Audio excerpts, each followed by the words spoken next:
नमस्कार दोस्तों, स्वागत है एक और नए शानदार वीडियो में। बात करने वाले हैं उत्तराखंड पब्लिक सर्विस कमीशन के द्वारा जो वैकेंसी निकाली है सब इंस्पेक्टर के पोस्ट पे। इसके लिए कैसे आपको फॉर्म को अप्लाई करना है, स्टेप बाय स्टेप मैं आपको जो एक लाइव फॉर्म फिल करके बताऊंगा, ताकि आपको फॉर्म फिल करने में किसी प्रकार की मिस्टेक ना हो। 222 पदों पे शानदार भर्ती निकलकर आ गई है सब इंस्पेक्टर के पोस्ट पे, जिसमें सिविल पुलिस भी शामिल है, इंटेलिजेंस पुलिस भी शामिल है, फायर स्टेशन सेक्शन ऑफिसर का भी पद है। इसके अलावा प्लाटून कमांडर की वैकेंसी यहाँ पे निकाली गई है। तो इसका जो आवेदन आप जो है 20 फरवरी तक कर सकते हैं और 31 तारीख से फॉर्म फिलअप स्टार्ट है। फॉर्म भरने का लिंक मैंने आपको जो डिस्क्रिप्शन बॉक्स में प्रोवाइड कर दिया है, आप क्लिक करके इस वेबसाइट पे आ सकते हैं। यहाँ पे आप सारी जानकारी को पढ़ सकते हैं इस भर्ती के रिगार्डिंग, हाइट, दौड़, रिटन एग्जाम का सिलेबस, ये सब चीज मैंने जो है ऑलरेडी एक पिछले वीडियो में डिस्कस किया हुआ है। वीडियो नहीं देखे हैं तो देख लीजिएगा, उसका मैं लिंक आपको डिस्क्रिप्शन बॉक्स में दे दिया हूँ। आप यहाँ पे सारी जानकारी को ओवरऑल पढ़ सकते हैं और यहाँ आप देखेंगे तो अप्लाई लिंक ऑप्शन मिलेगा। अप्लाई लिंक पे जैसे आप क्लिक करेंगे तो आपका ये वाला पेज ओपन हो जाएगा। यहाँ पे आप देखेंगे तो स्टार्ट डेट 31 जनवरी और इन डेट 20 फरवरी रखा गया है। Online application for under home department sub inspector आपको यहाँ पे दिख जाएगा।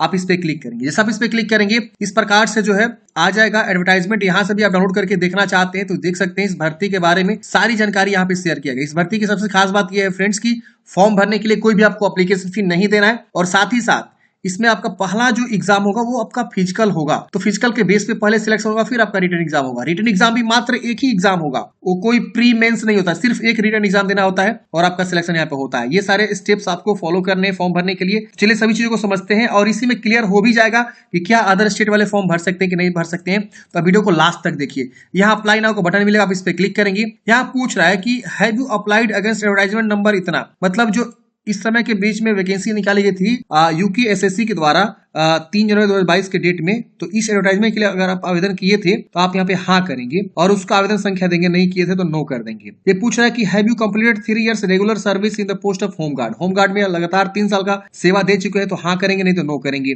यहाँ अपना पूरा नाम लिखेंगे, यहाँ पे फादर्स नेम का पूरा नाम लिखेंगे, यहाँ मदर्स नेम का पूरा नाम, यहाँ डेट ऑफ बर्थ की चॉइस करेंगे, यहाँ जेंडर बताएंगे मेल फीमेल, मैरिड है कि अनमैरिड यहाँ पे आपको बता देना है, नेशनलिटी आपको बता देना है। यहाँ पे आपको बताना है कि is your name register in any district employment office Uttarakhand, मतलब उत्तराखंड के किसी जो है स्टेट में आप डिस्ट्रिक्ट एम्प्लॉयमेंट ऑफिस में रजिस्ट्रेशन आपने किया हुआ है। अगर किया हुआ है तो हाँ करेंगे और अपना जो है employment registration number, employment office registration date और ये सब आप बता देंगे। नहीं किए थे आप इसे नो कर दीजिए, कोई दिक्कत नहीं होने वाला है। आर यू एम्प्लॉयड का आप जो है एक कार्यरत नौकरी कार्य कर रहे हैं, अगर है तो हाँ करेंगे और नो करेंगे। ये पूछ रहा है कि क्या आपने उत्तराखंड राज्य में किसी भी मान्यता प्राप्त संस्था से हाई स्कूल या इंटरमीडिएट या कोई अन्य समकक्ष उत्तीर्ण किया हुआ है। मतलब ये पूछ रहा है कि आप उत्तराखंड से हाई स्कूल और इंटरमीडिएट या इसके समकक्ष कोई भी परीक्षा उत्तीर्ण की, अगर किए तो हाँ करेंगे, नहीं किए तो नो करेंगे। अब यहाँ पूछ रहा है क्या आपके पिता पत्नी, आपके पिता उत्तराखंड राज्य में सेवारत सशस्त्र बलों अर्धसैनिक बलों में नियमित कर्मचारी हैं। अगर आपके माता पिता कोई भी यहाँ पे ऑलरेडी जो है काम कर रहा है सशस्त्र बल में, अर्धसैनिक बल में, तो आप यहाँ पे यस करेंगे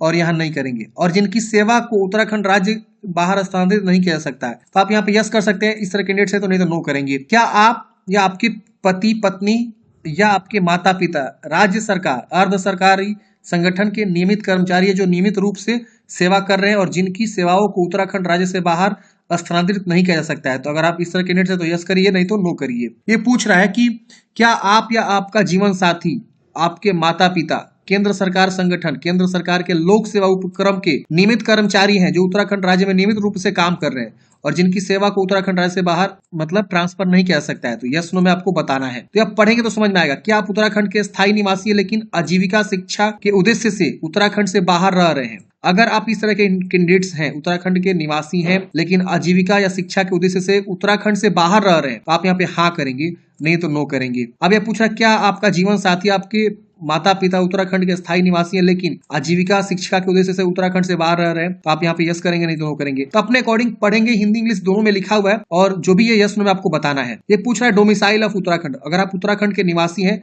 तो हाँ करेंगे और आपको कैटेगरी यहाँ पे आएगा, आप बताइएगा जो भी चीजें हैं। विकलांग है तो एक सर्विसमैन है तो फ्रीडम फाइटर के डिपेंडेंट है तो यस नो में ये सब आपको बताना होगा। अगर मान लीजिए उत्तराखंड के निवासी तो नो भी आप यहाँ पे कर सकते हैं, कोई दिक्कत नहीं होने वाला है और यहाँ पे आपका कैटेगरी अनरिजर्व हो जाएगा। तो फ्रेंड्स आप देखेंगे तो मैंने यहाँ पे लगातार जो है नो नो नो नो किया हुआ है और सारा जो है यहाँ पे डिटेल्स फिलअप हो गया है। अगर आप अदर स्टेट से तो भी आप यहाँ पे फॉर्म को अप्लाई कर सकते हैं, लेकिन आपको एज में छूट नहीं मिलेगा। फी रिलैक्सेशन जो भी होता है वो आपको छूट यहाँ पे बेनिफिट्स नहीं मिलेंगे, बस इतना ही अंतर है। बाकी आप अदर स्टेट स्टेट से हैं तो आपकी जो फाइट होगी मतलब कंपटीशन होगा वो अनरिजर्व जनरल वाला जो सीट है ना उस पे रिजर्वेशन आपको जो है मिलेगा। भले आप अपने राज्य में किसी भी मतलब कैटेगरी से आते हो तो क्या हुआ, आपको जो रिजर्वेशन यहाँ मिलेगा वो सिर्फ अनरिजर्व कैटेगरी में ही मिलेगा। तो आप यहाँ पे नो करके आवेदन कर सकते हैं। तो अदर स्टेट वाले भी फॉर्म को भर सकते हैं, आ रहा है ऑप्शन। अगर आप यहाँ यस करते हैं तो आपको श्रेणी यहाँ पे चूज करने का ऑप्शन मिलेगा और अपना जाति का जो है प्रमाण पत्र किसके द्वारा आपने बनवाया हुआ है उसका सर्टिफिकेट जारी करने का जो है तिथि क्या है, प्रमाण पत्र का संख्या और किस जिला से आपने जो है जाति प्रमाण पत्र बनवाया हुआ है। अदर स्टेट वालों को ये सब नहीं मांगेगा। उत्तराखंड के निवासी है तो ओबीसी अपना सर्टिफिकेट, नॉन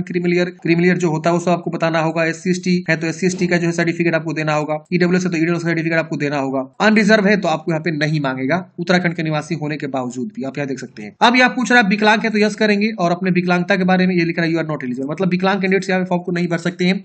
अब ये पूछ रहा है एक सर्विस में तो यस करिए वरना नो करिए, फ्रीडम फाइटर के डिपेंडेंट है तो यस करिए वरना नो करिए। ये पूछ रहा है कि जो सरकार द्वारा कवर किए गए उत्तराखंड राज्य के स्थायी निवासी है ऐसे प्रभावित बच्चों के लिए जिनके जैविक या दत्तक माता पिता दोनों कि बच्चों के जन्म के बाद 21 वर्ष तक की अवधि के भीतर मृत्यु हो गई हो, अनाथ बच्चे, तो इस तरह कैंडिडेट्स हैं तो आप यहाँ यस करेंगे वरना नो करेंगे। अब यहाँ पे आपको जो अपना ईमेल एड्रेस लिखना है, ईमेल एड्रेस को कंफर्म यहाँ करना है, मोबाइल नंबर लिखना है, दोबारा मोबाइल नंबर को कंफर्म करना है। यहाँ पे प्रेजेंट एड्रेस आपको भरना है। प्रेजेंट एड्रेस में कुछ भी हो सकता है, आप जहां भी प्रेजेंट में रह रहे हैं। अच्छा, प्रॉपर एड्रेस जो है 2 लाइन दिया हुआ, लाइन 1 लाइन 2 दोनों लाइन को यूज करते हुए आपको एड्रेस को लिखना है। जैसे मान लीजिए आपका गांव का नाम रामपुर है तो विलेज रामपुर, ऐसे पोस्ट भी मान लीजिए आपका रामपुर है, यहाँ रामपुर ऐसे। फिर यहाँ राज्य चूज करेंगे, जो भी आपका राज्य है यहाँ से जो है आएगा ऑप्शन, आप यहाँ से चुनाव कर लेंगे। फिर यहाँ जिला आएगा, जिला का चुनाव करेंगे।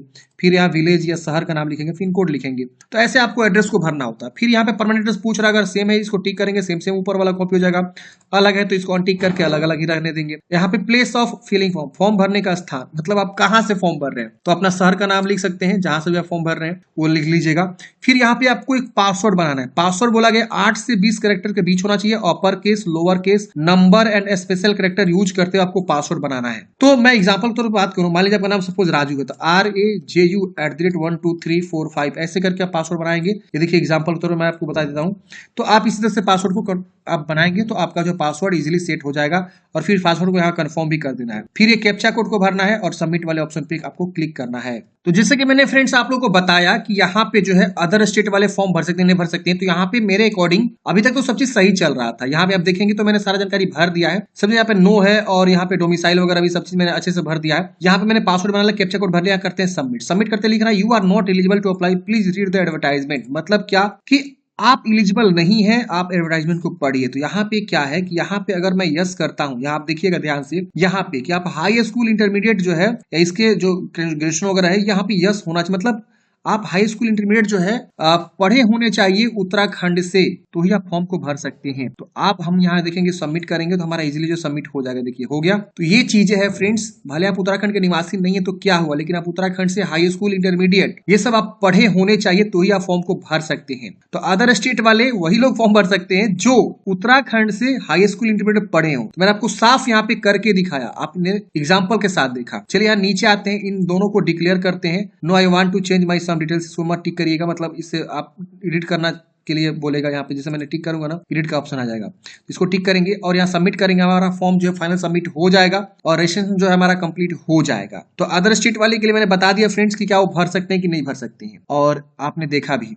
चलिए यहाँ करते हैं सबमिट। सबमिट करते हैं फ्रेंड्स, हमारा जो है फॉर्म फाइनल सबमिट हो जाता है और यहाँ कंप्लीट हो जाता है रजिस्ट्रेशन प्रोसेस। आगे का प्रोसेस समझते हैं हम। अब यहाँ पे आपका ईमेल आईडी वगैरह सब शो होता है। आपको यहाँ पे क्लिक है टू लॉगिन का ऑप्शन मिलता है, आप इस पे क्लिक करेंगे, हमारा लॉगिन पेज ओपन होता है। यहाँ पे हम ईमेल आईडी लिखते हैं, पासवर्ड जो हमने बनाया था वो लिखेंगे, कैप्चा कोड भरेंगे और लॉगिन वाले ऑप्शन पे क्लिक करेंगे। लॉगिन करते हैं फ्रेंड्स, हमारा इस प्रकार से लॉगिन हो जाता है। यहाँ पे डैशबोर्ड हमारा खुल जाता है और यहाँ पे बोला गया कि जो भी स्टार मार्क्स लगे हैं वो सब आपको भरना मैंडेटरी है। और यहाँ देखेंगे इनकम्प्लीट दिखा रहा है और यहाँ पे आपका एक टाइमिंग चल रहा है, आधा घंटा का पूरा समय मिल रहा है। आप आधा घंटे में फॉर्म को कंप्लीट करेंगे। अगर आप नहीं कर पाते हैं तो कोई बात नहीं, लॉग आउट हो जाइएगा, लेकिन आप दोबारा लॉगिन करके वहां से कंटिन्यू कर सकते हैं। यहाँ पे आपका परीक्षा का नाम वगैरह सब चीज यहाँ पे शो होता है। आप नीचे आएंगे और यहाँ पे देखिए पद का नाम बोला है कि आप कौन से पद का जो है अप्लाई करना चाहते हैं। तो आप अपने अकॉर्डिंग जो है मल्टीपल चॉइस भी कर सकते हैं, जिस भी पद के लिए आवेदन देना चाहते हैं, क्योंकि 4 वैकेंसी है। यहाँ देखेंगे sub inspector police, civil police, इसके बाद sub inspector intelligence male female, और यहाँ देखेंगे प्लाटू कमांडर, सिर्फ ये मेल यहाँ फॉर्म भर सकता है। इसमें अगर कोई फीमेल है तो ये वाला उनके लिए नहीं होगा। और यहाँ पे फायर स्टेशन सेक्शन ऑफिसर, तो अगर आप चारों के लिए प्रीफरेंस देना चाहते चारों दे सकते हैं, और किसी एक के लिए देना चाहते तो किसी एक का भी आप प्रीफरेंस दे सकते हैं। अब यहाँ पे आपको जो है ना एसेंशियल क्वालिफिकेशन बतानी है, तो add your qualification 10th onwards, मतलब 10th के बाद आगे का जो भी क्वालिफिकेशन है सबको ऐड करना है। तो पहले हम यहाँ पे मैट्रिक का जानकारी ऐड करेंगे, फिर 12वीं का, फिर जो है ग्रेजुएशन का, फिर उसके आगे जो भी हमने पढ़ाई किया हुआ, फिर यहाँ पे डिग्री का नाम जो आएगा, फिर यूनिवर्सिटी कहाँ से आपने किया हुआ है ये 10वीं क्लास, फिर यहाँ पे जहां से भी आपने किया हुआ वो आप यहाँ से चुनाव कर लेंगे जो भी राज्य से, फिर बोर्ड का नाम आएगा, बोर्ड आप यहाँ पे चूज करेंगे जो भी बोर्ड से आपने जो है पास आउट किए हैं। इसके बाद से यहाँ पे पासिंग ईयर और स्ट्रीम बताएंगे हाई स्कूल, और यहाँ पे आपका जो है इश्यूइंग मतलब आपका मार्क्स है कि ग्रेडिंग है या नॉट अप्लीकेबल, जो भी यहाँ पे चूज करेंगे, कितना ऑप्टेंट आपको मिला हुआ है और कितना का था यहाँ बताएंगे, ऑटोमेटिक परसेंटेज यहाँ पे आ जाएगा। और यहाँ ऐड क्वालिफिकेशन पे क्लिक करेंगे तो हमारा 10वीं की जानकारी यहाँ पे ऐड हो जाएगा। फिर एक और बक्सा यहाँ पे ओपन हो जाएगा, और यहाँ पे अब हमको 12वीं की जानकारी भरना है, फिर उसी तरह से ग्रेजुएशन की जानकारी। तो बारी बारी से जो है 10वीं के बाद जितने भी क्वालिफिकेशन है, एसेंशियल क्वालिफिकेशन, वो सब हम यहाँ पे ऐड कर लेंगे और यहाँ पे सारा जो है जानकारी ऐड हो जाएगा। तो फ्रेंड्स हम यहाँ पे जो है मैट्रिक और इंटर की जानकारी को यहाँ पे ऐड कर लिया, आप यहाँ पे देख सकते हैं। और यहाँ पे मैट्रिक जब आप ऐड करेंगे ना तो यहाँ पे सिर्फ हाई स्कूल आएगा, और इंटर यूज करेंगे तो आपको यहाँ पे बोलेगा साइंस सब्जेक्ट से पास हुए हैं या अपना स्ट्रीम बताना होगा आपको। अब ग्रेजुएशन में देखेंगे तो डिग्री का नाम यहाँ खुल के आ रहा है कि आप कौन से डिग्री जो है पास है, जैसे कि आप बीटेक किए हैं या सोशल वर्क से पास हैं या बैचलर ऑफ साइंस है या बैचलर ऑफ इंजीनियरिंग है, पैरामेडिकल है, देख रहे ना। तो ये सब बी फार्मा सारा जो है क्वालिफिकेशन यहाँ पे आएगा। तो आप जो भी किए हैं यहाँ पे अपने अकॉर्डिंग जो है यहाँ पे बताएंगे। बीकॉम का भी आ रहा है, बैचलर ऑफ कॉमर्स ऑनर्स यहाँ आ रहा है, तो एक बार पढ़ेंगे बैचलर ऑफ आर्ट्स जो आर्ट्स से पढ़े हैं, बैचलर ऑफ आर्ट्स ऑनर्स आ रहा है, तो आप जो भी पढ़े अपने अकॉर्डिंग यहाँ पे चुनाव कर लेंगे। यूनिवर्सिटी का नाम आएगा, कौन सी यूनिवर्सिटी से आपने पास किया हुआ है, फिर बोर्ड का नाम आएगा और यूनिवर्सिटी का नाम आएगा। अदर है तो अदर भी चूज करके उसका नाम लिखेंगे, अगर इसमें से कुछ दिख रहा है तो आप उसका चॉइस कर लेंगे। और यहाँ पे कब आपका मार्कशीट इशू हुआ है, यहाँ से ईयर मंथ आपको जो है क्या करना है बता देना है। फिर यहाँ पे आपको बताना है फ्रेंड्स की सब्जेक्ट क्या था आपका, तो जो भी आपका फर्स्ट सब्जेक्ट स्ट्रीम जो भी था आप यहाँ पे बता देंगे। उसके बाद यहाँ पे आपको जो है सेकेंड स्ट्रीम क्या था वो आपको यहाँ पे बता देना है। उसके बाद यहाँ पे स्ट्रीम थर्ड सब्जेक्ट आपका क्या था वो आपको यहाँ पे बता देना है, तो जो भी आपका है यहाँ पे बता दीजिएगा। फिर आपको मार्क्स है कि ग्रेडिंग है ये आपको बता देना है। तो यहाँ पे मैंने सोचा आपको इसके बारे में बता दूं क्योंकि यहाँ पे जो है थोड़ा सा अलग तरीके से यहाँ पे जो है ओपन हो रहा है। तो आप यहाँ देख सकते हैं, अब यहाँ पे ऐड करेंगे तो हमारा ग्रेजुएशन की जानकारी देखिए यहाँ पे ऐड हो जाएगा। तो आप जो भी पढ़ाई किए वो सारा यहाँ पे ऐड कर सकते हैं। इसके आगे भी कोई क्वालिफिकेशन है तो आप यहाँ पे देखिए पीजी यूजी का भी ऑप्शन आ रहा है, देखिए पीजी का आ रहा है तो आप ऐड कर सकते हैं, नहीं है तो इसे छोड़ दीजिएगा। अब आता है कि have you serve the territorial army, आप टेरिटोरियल आर्मी 2 साल सेवा किए तो यस करेंगे, नहीं किए तो नो करेंगे। Do you possess national cadet certificate B, आप एनसीसी बी सर्टिफिकेट धारित हैं तो यस करेंगे वरना नो करेंगे। सी है तो यस करेंगे वरना नो करेंगे। अब यहाँ एडिशनल रिलैक्सेशन के बारे में पूछ रहा है, हाइट चेस्ट, तो उसमें छूट लेना चाहते हैं तो यस करेंगे। और अपना हिल एरिया से जो भी कैंडिडेट है वो छूट ले सकता है पहाड़ी क्षेत्र से, तो यहाँ पे अपने जानकारी देगा, नहीं है तो नो कर देंगे। और यहाँ पे पूछ रहा है कि क्या आपके पास केंद्र या राज्य सरकार द्वारा मान्यता प्राप्त संस्था से कंप्यूटर एप्लीकेशन प्रमाण पत्र कम से कम 6 महीने का, जैसे डीसीए एडीसीए जो कोर्सेज होते हैं, तो आप यहाँ पे यस करेंगे, नहीं है तो नो भी कर सकते हैं। एग्जाम सेंटर आपको कहाँ रखना है यहाँ पे देखेंगे तो आपको जो है 2 प्रीफरेंस आपको दे देना है। फिर पूछ रहा है is there any criminal case, आपके अगेंस्ट कोई क्रिमिनल केस है तो यस करेंगे वरना नो करेंगे। वेदर डिबार्डेड या ब्लैक लिस्टेड फॉर एग्जामिनेशन, किसी एग्जामिनेशन से आपको डिबार्ड किया गया है या ब्लैक लिस्ट किया गया है, जैसे कि आप देख सकते हैं इतने सारे एग्जाम के नाम दिया हुआ है, ये इसमें बताएंगे। एक आईडी प्रूफ आपको देना होगा, जैसे आधार कार्ड, पैन कार्ड, डीएल, तो इसमें से कोई आईडी प्रूफ चूज करेंगे और उसकी संख्या यहाँ लिख देंगे, जैसे आधार कार्ड चूज किया तो आधार संख्या, पैन कार्ड चूज किए तो पैन की संख्या लिख देंगे। अब यहाँ पे आपको जो है कंटिन्यू कर देना है। स्टेप नेक्स्ट करते हैं फ्रेंड्स, अगले स्टेप में यहाँ पे आपको जो है फोटोग्राफ अपलोड करनी है, सिग्नेचर अपलोड करनी है। फोटोग्राफ का स्पेशल गाइडलाइन से 150 विड्थ होना चाहिए और 200 हाइट पिक्सल में आपका होना चाहिए, और सिग्नेचर बोला गया 150 इतना से जो है आपका होना चाहिए। अब यहाँ पे स्टेप्स दिए गए हैं कि किस तरह से आपको जो है फोटोग्राफ का साइज वगैरह बनाना है। तो MS पेंट में देखेंगे तो इसे ओपन करके और बनाया गया है, यहाँ रिसाइज का ऑप्शन मिलता है और यहाँ बताया गया किस प्रकार से आपको रिसाइज कर लेना है। रिसाइज करके आप इसे सेव कर लेंगे। सिग्नेचर को कैसे रिसाइज करना है यहाँ पे इन्होंने जो है ये भी बता दिया है। तो आप इसी तरह से जो अपना फोटो सिग्नेचर को अपलोड करेंगे और उसके बाद से यहाँ पे कंटिन्यू पे क्लिक करेंगे। फोटो सिग्नेचर अपलोड करने के बाद से फ्रेंड्स यहाँ पे आपका इस प्रकार से शो होता है, आप कौन कौन से पद के लिए आवेदन किए यहाँ पे सारा जानकारी शो होता है, क्या क्या आपने जानकारी दिया यहाँ पे सारा जानकारी शो होता है। आप जानकारी को वेरीफाई करेंगे और देखेंगे कि हाँ इसमें कोई गलती तो नहीं है। अगर गलती है तो आप यहाँ नीचे आएंगे और एडिट करेंगे। यहाँ देखिए एडिट का ऑप्शन मिलेगा आपको नीचे में, बैक जाके एडिट करने का। नहीं गलती है तो इन दोनों को टिक करना है, इसको टिक करना है, इसको भी टिक करना है, और यहाँ प्रोसीड करेंगे तो आपका फॉर्म जो है फाइनल सबमिट हो जाएगा। क्योंकि यहाँ पे एप्लीकेशन फी बिल्कुल जीरो लग रहा है, आपको एप्लीकेशन फी जमा नहीं करना है। तो आप यहाँ पे जो है फॉर्म को फाइनल सबमिट कर देंगे। लास्ट स्टेप जो है आपका फाइनल सबमिट है। यहाँ पेमेंट लिख रहा है लेकिन पेमेंट लगेगा नहीं, फॉर्म फाइनल सबमिट हो जाएगा। तो इस प्रकार से फ्रेंड्स आप फॉर्म को फाइनल सबमिट कर देंगे और उसके बाद से प्रिंट आउट निकाल के हार्ड कॉपी अपने पास जो है सुरक्षित रख लेंगे। तो इस प्रकार से फ्रेंड्स हमने डिस्कस किया उत्तराखंड पब्लिक सर्विस कमीशन के द्वारा जो वैकेंसी निकाली गई है उसके लिए आपको कैसे फॉर्म को अप्लाई करना है सब इंस्पेक्टर पोस्ट के लिए। अगर आपके मन में कोई भी डाउट है, कमेंट है, कमेंट उसे पूछिएगा। मिलता है किसी नेक्स्ट वीडियो में। जय हिंद।